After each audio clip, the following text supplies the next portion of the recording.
haddana dadku markaad qiyaasto waxa jirta inuu isbedel jiro laskuma haysto in la leeyahay isbedel baa la rabaa in gobolka la badbaadiyo iskuma haysto dadka dhan way isku waafaqsan yihiin cilmi baaris la sameeyay xildhibaanada iyo dadka malaaqyada dhanba laakiin waxa la isleeyahay yaa ku haboon marka taas ayaa la isdhigi karaa qofna wuxuu ku haboon yahay waxa hadda loo baahan yahay qofna wuxuu ku haboon yahay marka xogaa inta nabad la helo horumar la gaaro ku fiican yahay walaal marka ugu horeysa horta anagu meeshaas koonfur galbeed ahaan waxa Shariif Xasan aan ka ahayn in waxa ku noqdaan waa raba digil imarafle maadaama 4 sano uu ahaayay halkii madaxweynenimada koonfur galbeed waa lagu ciyaaray meel maanta imaan ma jirto ciidamadii la qoray oo meesha deganaayeen oo Shariif Xasan koonfur galbeed u sameeyna qoryahooda waa iibsadeen oo waa ka dhaqaajiyeen cid allaale cidii soo istaagtay maanta waa taageersanahay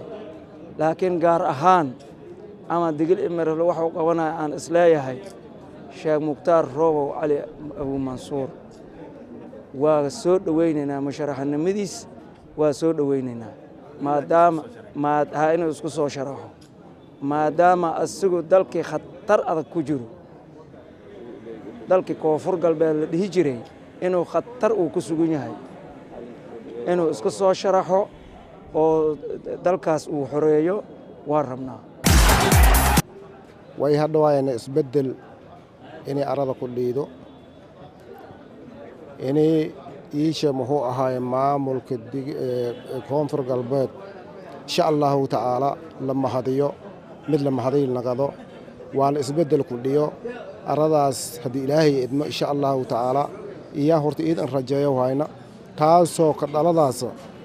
iisha muxuu ahaa rabitaanka ummadda inay horta iisha rabitaansho liin hogaansamo xildhibaanada waxaan kula talinayaa dhowr jeerna u sheegay 149 xildhibaan koonfur galbeed lacag waa qaadasho codkuna waa sir haday idinka noqoto hadii kale damiirkiina maanta waxay ku xidhan tahay hal mar inaad tiraahdaan qofka dalka badbaadinayo intaad bir ooydi leeyden oo lidinka erin lahaa meesha dalkiina badbaadiyaan waana hubaa inay sameeyaan oo si dhibka anagu aan qabnay qabaan والله horta qofkii soo sharaxay qofka u qalmo kaliya doorashadaas ee dadkaas isleeyihiin qofkaas u qalmo inay doortaan aan urujeenaya hadduu Mukhtaar Roobow sharxo hadduu Shariifka uu soo laabto